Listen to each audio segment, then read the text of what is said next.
যখন ঝটকাটা লাগে জোরে তখন ছিটকে পড়ার সাথে সাথে বেরিয়ে দেখছি এই দুর্ঘটনা।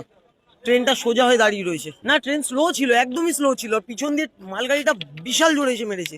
ট্রেনটা ঠিক থেকেই ছিল, হট করে এনজিবি ছাড়ার কিছুক্ষণ পরেই একটা মানে কি হলো, একটা ভাইব্রেশন ট্রেনের মধ্যে আলাদাই, যাতে আমার মানে ওই ভাইব্রেশনের জন্য গিয়ে মাথাটা লাগে পিছনে, ওই যে সিট লক করা যে লোহাটা থাকে স্লিপারের, ওই লোহাতে গিয়ে লাগে।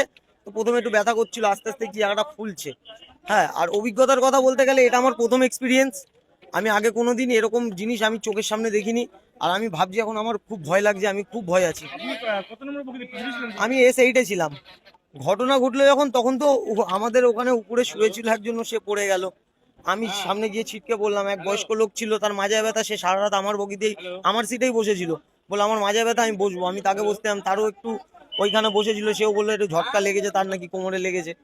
হ্যাঁ, তা এখন তিনি সুস্থ আছে, সবাই ঠিকঠাক আছে। শুধু একটু মাথাটায় ব্যথা করছিল বলে আমি একটু পেন কিলার চাইতে এসেছিলাম মেডিকেল টিমের কাছে। তো মেডিকেল টিম আমাকে মেডিসিন দিয়েছে, ওষুধ দিয়েছে, মলম। ভয়ানক পরিস্থিতিটা এখন আমি কি করে বোঝাবো, আমি নিজে এখন আমি হতবাক হয়ে রয়েছি। আমি কিছু আমি বাকরুদ্ধ, আমি বলতে পারবো না। অ্যাকচুয়ালি হয়েছিল যখন ঝটকাটা লাগে জোরে তখন ছিটকে পড়ার সাথে সাথে বেরিয়ে দেখছি এই দুর্ঘটনা। ট্রেনটা সোজা হয়ে দাঁড়িয়ে রয়েছে। না, ট্রেন স্লো ছিল, একদমই স্লো ছিল। পিছন দিয়ে মালগাড়িটা বিশাল জোরে এসে মেরেছে। ভাইব্রেশনটা প্রচুর জোরে হয়েছে। হ্যাঁ, সে তো ভয় তো পাবোই, স্বাভাবিক না।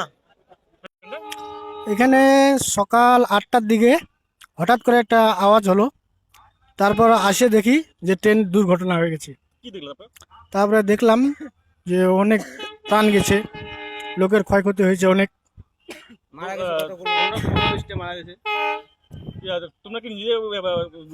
হ্যাঁ, আমরা নিজে উদ্ধার, আমি মোটামুটি 40 জনকে উদ্ধার করছি।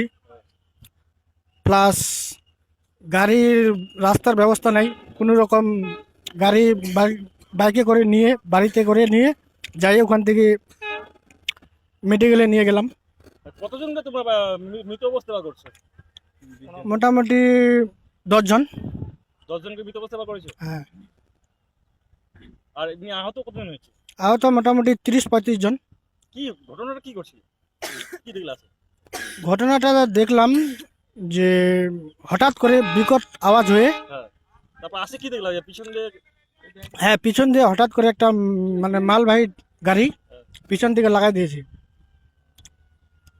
এখন কি অবস্থা আছে?